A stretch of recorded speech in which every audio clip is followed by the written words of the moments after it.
Selamat datang di Laboratorium NSYS. Kali ini kita akan mempelajari tentang flowchart. Pertama, kita membuka draw.io di kolom pencarian browser untuk pengerjaan flowchart. Secara garis besar, flowchart adalah penggambaran detail secara grafik dari langkah-langkah dan urutan prosedur dari suatu program. Flowchart terdiri dari simbol-simbol yang saling berinteraksi satu sama lain untuk suatu tujuan tertentu. Berikut merupakan tampilan utama draw.io. Pada flowchart terdapat beberapa simbol yang melambangkan proses tertentu. Terminator simbol yaitu untuk permulaan atau akhir dari suatu kegiatan.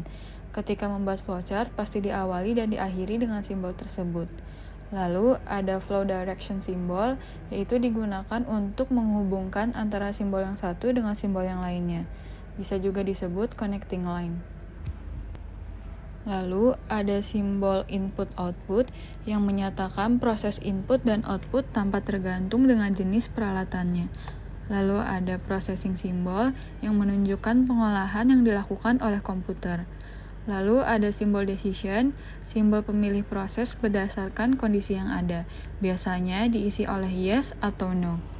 Lalu ada konektor simbol, yaitu untuk keluar masuk atau penyambung proses dalam lembar atau halaman yang sama. Lalu ada manual operation yang menunjukkan pengolahan yang tidak dilakukan oleh komputer. Lalu ada konektor simbol, yaitu untuk keluar masuk atau penyambungan proses pada lembar atau halaman yang berbeda. Berikut merupakan contoh dari pembuatan flowchart. Kita akan membuat flowchart bagaimana cara menghitung luas segitiga. Pertama, pilih simbol terminator sebagai simbol start pada flowchart. Drag dan lepaskan, klik 2 kali lalu ketik start. Lalu pilih simbol data sebagai simbol input data, drag dan lepaskan, lalu klik 2 kali, ketik inputnya yaitu alas, tinggi. Karena rumus dari luas segitiga yaitu alas dikali tinggi bagi 2. Agar saling berinteraksi, kita akan berikan konektor di antara kedua simbolnya. Dengan cara klik 1 kali pada simbol start, lalu akan muncul panah ke bawah, klik dan tarik ke simbol inputannya. Lalu pilih simbol decision, drag dan letakkan sejajar di bawah input, lalu klik 2 kali, ketikkan apakah datanya sudah diinput atau belum.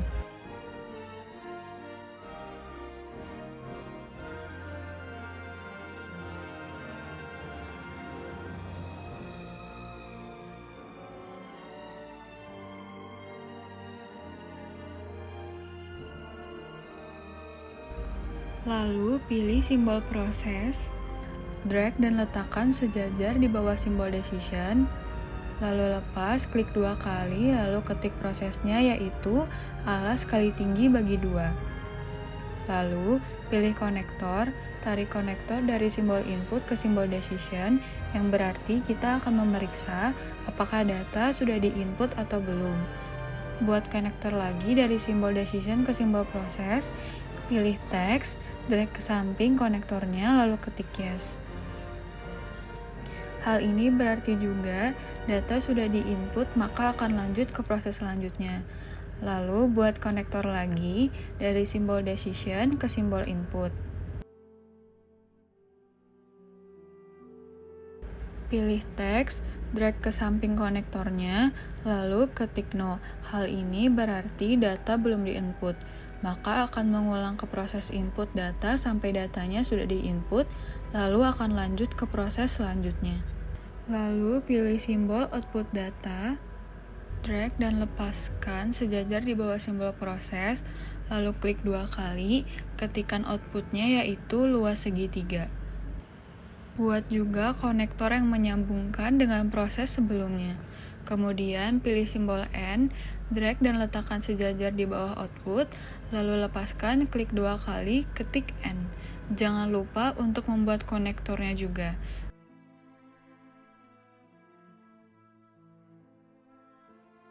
Dengan begini, flowchart sudah selesai. Untuk menyimpan hasil pengerjaan, kita bisa blok seluruh pengerjaan, lalu klik File, Export As, dan pilih format penyimpanan JPEG. Centang Selection Only, Export, dan Download.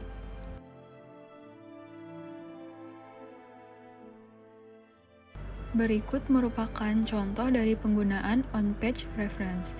Simbol ini digunakan jika flowchart yang kita buat tidak cukup sampai bawah, dan kita bisa melanjutkannya di sebelah bagan sebelumnya.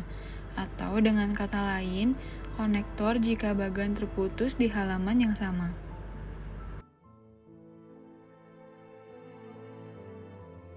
Berikut merupakan contoh dari penggunaan off-page reference. Simbol ini digunakan jika flowchart yang kita buat tidak cukup sampai bawah dan ingin melanjutkannya di halaman berikutnya. Atau dengan kata lain, konektor jika bagan terputus untuk halaman yang berbeda.